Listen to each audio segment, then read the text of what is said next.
Hey guys, and welcome to a brand new video here on FPL Now. Today we're going to be going over an updated wildcard draft for Game Week 21. There's been a lot of injuries and updates regarding certain players, so there's a lot of stuff to go over today. If you're excited for the video, drop a like down below, leave a comment. Are you thinking of playing your wildcard this week? Subscribe if you're brand new, and let's get into the video. So, starting things off, let's go over the goalkeepers and the defenders. So, in goal, we do have Turner and Areola. These are two players that have not changed from the previous wildcard draft that I did last week.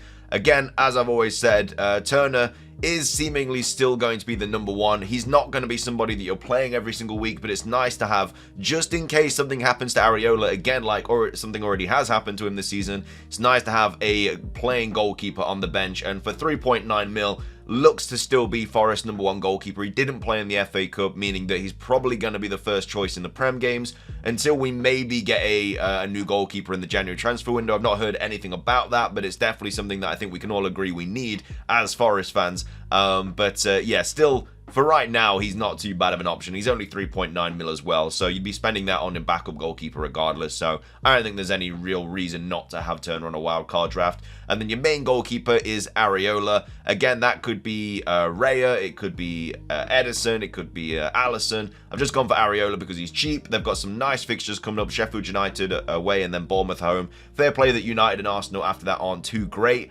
but for 4.2 mil, we all know how bad clean sheets are this season and how difficult they are to come by, so you don't really need to be investing a lot of money into your goalkeepers and like centre backs and stuff like that. So I think a good combination is Areola and Turner. And like I say, I mean, you could play Turner away at Bournemouth instead of Areola away at United, but honestly, I could see clean sheet for Areola in that United game anyway. So it is one of those, but either way, yeah, those are the two goalkeepers. The back line has changed a lot. Obviously, the big talking point over the last couple of days has been about quite a few players, really, but the major one is Trent. Now, Trent is apparently going to be out for up to a few weeks, so he's not on this wildcard draft. I feel like if you are a Trent owner, like, when we say a few weeks, like, that would normally be quite bad for FPL, but there's literally, like, no games coming up, really. Like, the next 2 weeks is, like, one game week, so he could be back by like the end of January. Like, Trent may only potentially miss one game week, probably going to be two, but I feel like if you are a Trent owner, there is a reason to potentially keep him. But at the same time, if you are wanting to get rid of him because there's a lot of good options you can downgrade him into, I completely understand that as well. He's not on this draft. Like, there's still 15.5 mil in the bank on this draft, or at least that's how much I've got in the bank for this draft, and that's just to help you bring back in like your Haalands and your Salahs and your Sons and stuff like that, and the team still kind of works. Like, a lot of options are just not options anymore, just simply because of all these injuries that are happening. So without Trent in the team, it does free up a lot of funds to help you easily bring back a Haaland or a Salah or something like that. So at the back we have Gabriel, who's 4.9 mil. Again, if you wanted to pay a little bit more for Saliba, then you could pay a little bit more for Zinchenko. I'm not sure what the state of Zinchenko's injury is. I think it was like a minor calf issue as to why he missed the last game or something, but either way, Zinchenko could also be a shout. Estepinian as well, which is a player that a lot of people are bringing in for Trent now. I think if you do have the luxury of easily bringing in a defender, or you do need to get rid of Trent, then yeah, Estepinian is a fantastic option. I mean, the sea of green fixtures that Estepinian has is absolute, or Brighton have, are absolutely ridiculous. Now, I know they don't really keep clean sheets either, but the attacking potential from Estepinian is just easily, like, I mean, you're kind of just looking for attacking potential from defenders now, because like I say, clean sheets are so difficult to come by. So yeah, Estepinian I think is an absolute steal at 4.9 mil, and he's definitely a player that a lot of people are going to be thinking about bringing in over the next couple of game weeks. And they've got Wolves at home, and then they've got Luton as well, and then Crystal Palace, and all three of those teams are definitely beatable. Like, Wolves probably the hardest fixture out of those. So yeah, I really like him as an option, and I'll probably be bringing him in this week anyway, just because he's so good. And then also I've gone Kyle Walker as well. He is like the only nailed City defender. Like, he's played 90 pretty much every single fixture this season, apart from that Sheffield United game where he did come off on the 67th minute. But with the doubles that are coming up for like City and stuff like that, I just think he's a nice option to have. Plus, after this Newcastle game, which you don't even have to play him, and you could easily play Gabriel, Estepinian, and like Porro if you didn't want to play this Newcastle game. Then after that, he's got Burnley, Brentford, and Everton, and I could see a clean sheet in all of those fixtures for City. So yeah, I think think having a nailed City defender is very, very ideal going forward, especially, like I say, because of the doubles coming up and stuff like that. So that's why I've gone Walker. I've also gone Porro as well on this draft. Again, one of the best attacking defenders, arguably the best attacking defender now in the game, with Trent being injured, and then obviously Trippier is a little bit all over the place. So I generally think Porro, from an attacking point of view, is probably the best defender to have in the game at this point in time. Of course, when Maddison's back, he becomes a little bit less good, just simply because Maddison's going to be on the set pieces and maybe he's not going to be making as many attacking runs and stuff. But as of right now, I think he is definitely one of the best players to have in the game. And then also gone Taylor as well, 4 mil. Obviously, he does have a shoulder injury at the moment, but you're not going to be playing him anyway, and he's just a 4 mil defender that you can just have on your bench just in case anything bad happens to any of your starting 11. He can obviously just come off the bench. So that is the back line and the goalkeepers. Again, it doesn't look great, like, from a first point of view, but the options are just so scarce at the moment. Like, maybe you could bring in like a Dan Burn or someone instead of Taylor if you really want to. He's only a little bit more money, and after the City and the Villa game, obviously Newcastle do have some really nice fixtures with Luton, Forest and Bournemouth, so you could do that if you want. You do have the money in the bank to do that, but obviously that is just personal preference if you want to go for I guess a better defender, really. But either way, that's the back line and the goalkeepers. In midfield, we have Saka, we have Gross, we have Palmer, Richarlison and Garnacho. So as you can probably tell, this is a 3-4-3 formation, at least until Salah and Son are back and stuff like that. But yeah, Saka could be an Ødegaard if you wanted to go that way. Saka hasn't really been performing too well.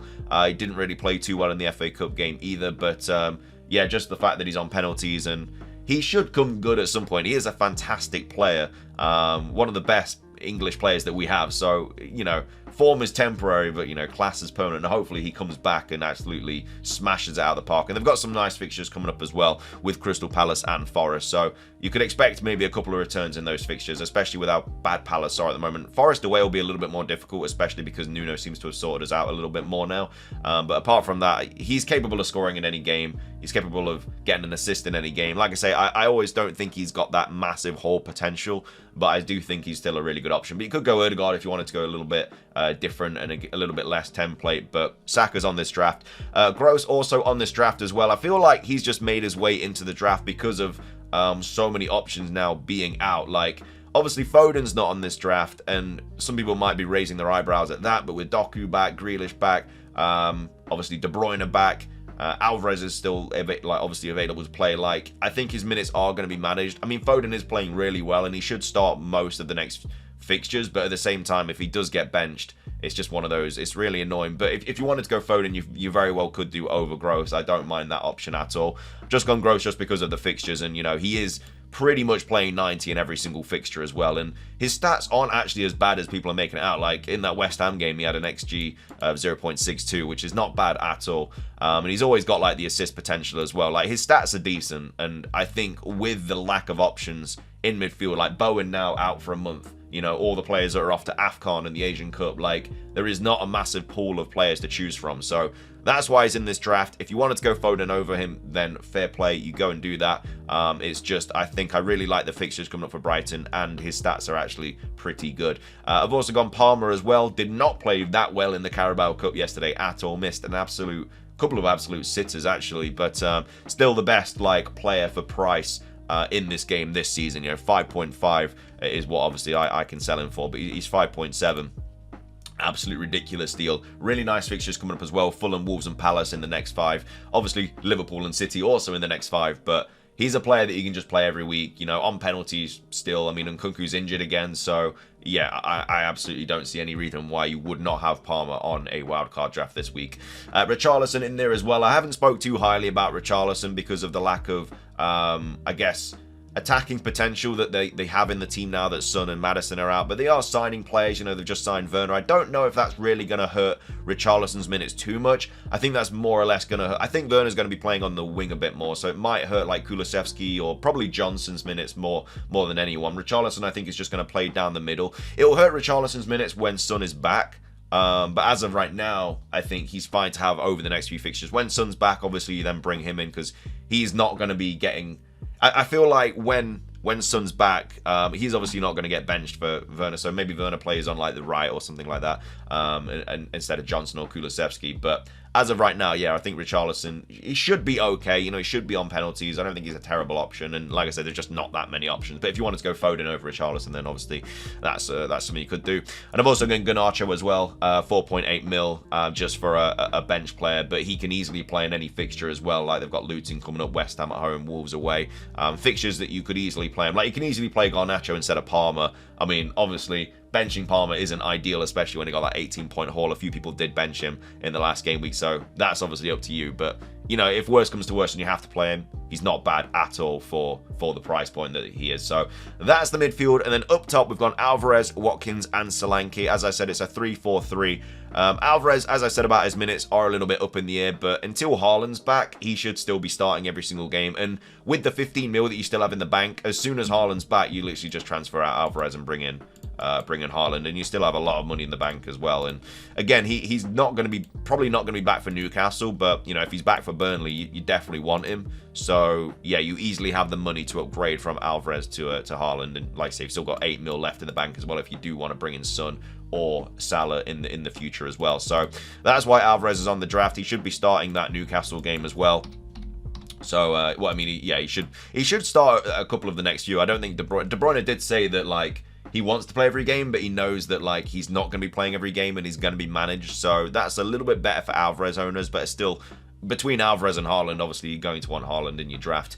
And then Watkins, Solanke, I feel like just pick themselves, really. There's not really too much to say about them. You know, both, well, not on pens, but Solanke's on pens, but Watkins just been so consistent this season. I just really, really like him. So, yeah, I mean, on paper, obviously the draft doesn't look great, especially when you have 15 mil in the bank. But like I say, with Trent injured, Bowen injured, all the players after AFCON, the Asian Cup, if you are playing a wildcard this week, like I think, personally, I think I have got 3, 4, I think I've got 5 players out. I've got 4 players off on international duty, and I've got Trent out. So that's 5 players. I've got 2 free transfers, but then I've also got bench options like Anderson and Archer, who I don't necessarily want to play. So if anything, I'm in a position where I potentially would wildcard this week because there's 7 players that I want to get rid of, but I don't really want to be playing my wildcard as soon as I've just been given it. But that's the kind of situation. A lot of people are in the same boat. A lot of people have made early transfers this between these 2 game weeks as well, which again, you kind of know the price that you might have to pay. Like Bowen obviously now being out. Trent is another player that a lot of people brought in who's now out.